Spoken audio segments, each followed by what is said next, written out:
unang banat siya. Pero ano, secretly unang banat ay ano, no? Di ba unang banat? Pwede mo ulit yun, boss man. Para sa akin guys, napakahalaga ng isa buhay tournament eh. Isa buhay tournament yan guys.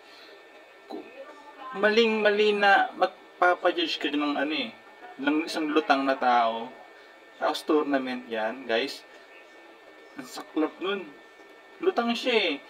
Aminin na natin, lutang yan guys. Bakit? Di nyo alam kung sino unang bumana. Tapos ulit-ulit. Alam mo yun? Kahit sino eh, kahit sino. May mga nagsasabi, lutang talaga eh. So para sa akin, kung hindi mo alam kung sino yung unang bumanat, what more? Yung mga bars na baka may magandang bars si Creepy na napalagpas niya. Baka, para sa akin, baka, na nasayang. Diba? Di ko maano, si Idol Enigma, di natin tanong kung bakit siya yung pinalit na Idol Enigma. Sa Idol Enigma yun eh.